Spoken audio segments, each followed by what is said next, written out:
दोन महिला ठेवायच्या एका तरुणासोबत संबंध, एकाच घरातील दोन सुना अन असा प्रकार. व्यावसायिकदार भावंडांच्या पायाखालची जमीन सरकली, कामासाठी बाहेर जाताच मागे असा प्रकार. ही घटना समोर आल्यानंतर अनेकांच्या मनात एकच प्रश्न निर्माण झाला, शेवटी त्या घरात नेमकं घडलं तरी काय होतं? इतकं मोठं आणि प्रतिष्ठित कुटुंब, पण आतून मात्र काहीतरी भयानक सुरू होतं का? उत्तर भारतातील एका शहरात हे कुटुंब मोठ्या नावाने ओळखले जायचे. मोठा व्यवसाय, मोठं घर, पैशाची कमतरता नाही आणि समाजात मान सन्मानही भरपूर. या घरातील दोन भाऊ किशोर आणि नवीन कापडाच्या व्यापारात मोठं नाव कमावलेले. त्यांच्या दुकानात आणि गोदामात नेहमीच व्यापाऱ्यांची वर्दळ असायची. व्यवसाय वाढत गेला तसे त्यांच्या जबाबदाऱ्याही वाढत गेल्या. कधी दिल्ली तर कधी शहर. नवा माल पाहण्यासाठी किंवा व्यवहारासाठी दोघांनाही वारंवार बाहेर जावं लागायचं. उत्तर भारतातील एका शहरात हे कुटुंब मोठ्या नावाने ओळखलं जायचं. मोठा व्यवसाय, मोठं घर, पैशांची कमतरता नाही आणि समाजात मान सन्मानही भरपूर. या घरातील दोन भाऊ किशोर आणि नवीन कापडाच्या व्यापारात मोठं नाव कमावलेले. त्यांच्या दुकानात आणि गोदामात नेहमीच व्यापाऱ्यांची वर्दळ असायची.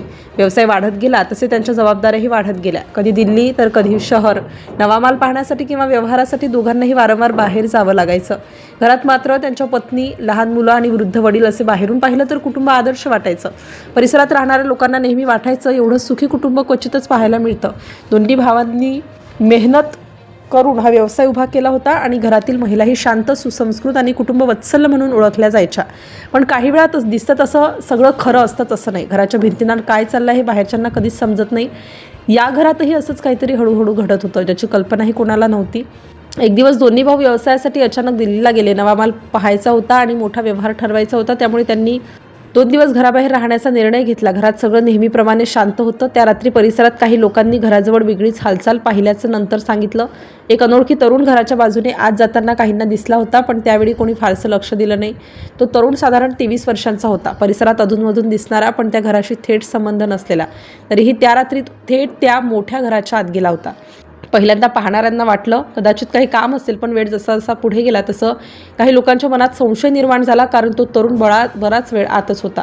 त्या घरात दोन्ही सुना होत्या, मुलं झोपली होती आणि वृद्ध वडील त्यांच्या खोलीत होते. घर शांत होतं, पण त्या शांततेत काहीतरी वेगळं घडत होतं. काही तासांनी अचानक घरातून कुजबूज पावलांचे आवाज आणि गडबड ऐकू आल्याचं काही शेजाऱ्यांनी सांगितलं. लोकांना कळेना इतक्या रात्री काय चाललंय. दरम्यान त्या घरातील एका व्यक्तीला काहीतरी संशय आला. घरात अनोळखी व्यक्ती असल्याचं लक्षात आलं आणि मग हळूहळू गोष्ट गंभीर बनू लागली. दरवाजा उघडला गेला आणि पुढच्याच क्षणी जे दृश्य समोर आलं ते पाहून व्यक्तीच्या पायाखालची जमीन सरकली.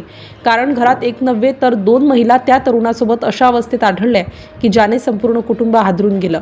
क्षणातच घरात मोठा गोंधळ उडाला. आवाज ऐकून इतर लोकही तिथे जमा झाले. प्रत्येकजण आश्चर्यचकित होता. इतक्या प्रतिष्ठित घरात असा प्रकार कसा काय घडू शकतो? काही वेळा ती बातमी वाऱ्यासारखी परिसरात पसरली. लोक घराबाहेर जमू लागले. कोणी विश्वास ठेवायला तयार नव्हतं. दुसऱ्या दिवशी सकाळी जेव्हा ही बातमी भावांपर्यंत पोहोचली, तेव्हा त्यांना काही क्षण काहीच सुचेनासं झालं. व्यवसायाच्या कामासाठी घराबाहेर गेले आणि मागे असा प्रकार उघड झाला. ते तातडीने परत आले. घरात प्रवेश करताना त्यांच्या चेहऱ्यावर धक्का, राग आणि अविश्वास सगळंच दिसत होतं.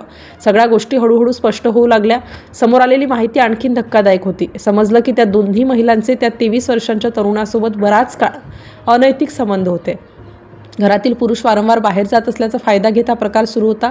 त्या रात्रीही त्याच कारणाने त्या तरुणाला घरात बोलावण्यात आलं होतं, पण नियतीने वेगळाच खेळ खेळला आणि संपूर्ण प्रकार उघडकीस आला. आजही त्या परिसरात लोक ही घटना आठवतात आणि एकच प्रश्न विचारतात, विश्वासाच्या नात्यांमध्ये असा तडा का पडतो? कारण शेवटी सत्य समोर आलं तेव्हा सगळ्यांना धक्का बसला.